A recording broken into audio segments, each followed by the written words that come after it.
pas eu de guerre au Fouta. Il y a eu des guerres au Fouta, mais des guerres saintes pour l'islamisation de la région. Des guerres saintes. Mais de guerre, à dire proprement dit, il n'y en a jamais eu. Et dès après la bataille de Talansang qui a accouché de la Confédération théocratique du Fouta-Djallon, la bataille de Talansang est de 1727, il n'y a pas eu de guerre. Il y a eu des guerres saintes, mais pas de guerre au Fouta. Un. Deuxièmement, je défie quiconque de prouver que Alfaya et l'Almami Samori se sont vus. Ils ne se sont jamais vus, à moins que ça leur reste au mausolée de Kamayen. Ils ne se sont jamais vus. L'Almami Samori est né en 1930. Alfaya est né en 1830. Alfaya en 1850. Il y a 20 ans d'écart entre eux et ils n'étaient pas dans la même zone d'évolution.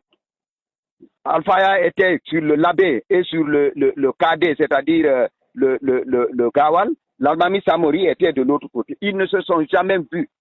Et je précise aussi que Alfaya n'a jamais mené une guerre contre les Français au Fouta. Jamais. Il n'a jamais mené une guerre contre les Blancs au Fouta. Ceux qui ont mené des batailles contre les Français au Fouta, c'est l'Allemand Bokar Biro, le samedi 14 novembre 1896, dans la plaine de Bombay à Poredaka. C'est Tcherno Ibrahim Ndama sur la rivière qu'on appelle Kourenyaki, parce que lui, il avait les abeilles et les Français avaient l'artillerie lourde. Ça, c'est à Koundara, je crois, aux environs de 1901-1902. Et puis, à Louten, le grand chef Konyadi, à Yukunkun, toujours dans la région de Koundara. C'est les trois qui ont mené des batailles contre les Français et au Fouta. Alpha Yaya n'a pas mené de bataille contre les Français, n'a pas mené de guerre contre les Français. Au moment où il prenait conscience de l'intérêt à mener la bataille contre les Français, c'est en ce moment qu'il fut convoqué à Boké par le gouverneur, mis dans un bateau et déporté à Abomey en 1905 dans l'actuel Bénin.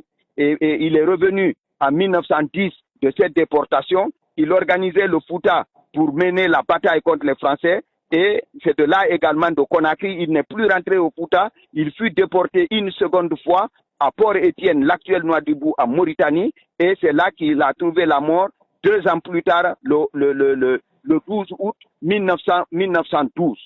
Ce qui est clair et qui est vrai du point de vue historique, c'est que l'Almami Samori Touré a effectivement eu des liens très forts avec les Almamis du Fouta. Dans la bataille de Fitaba, dans le Marela contre les Houbous. C'est quoi les Houbous? C'est une dissidence, une secte dissidente au Fouta qui a eu pour point de départ Compagna dans le Labé avec Tcherno Mamadou Djoué, qui est un Douédio. Tcherno Mamadou Djoué a mené donc cette contestation du pouvoir central des Almamis et à sa mort, son fils Karamoko Abbal a continué la bataille d'abord au Fouta et puis il est allé s'installer dans le Baïlo. Le Baïlo, c'était une province située entre Farana, Dabola et puis Tingirai. Il s'est fixé là. Il a mobilisé des hommes et il a tué Almami Soridara Maudo. L'autre Almami s'est enfui. Pratiquement, le pouvoir central des Almamis était vacant.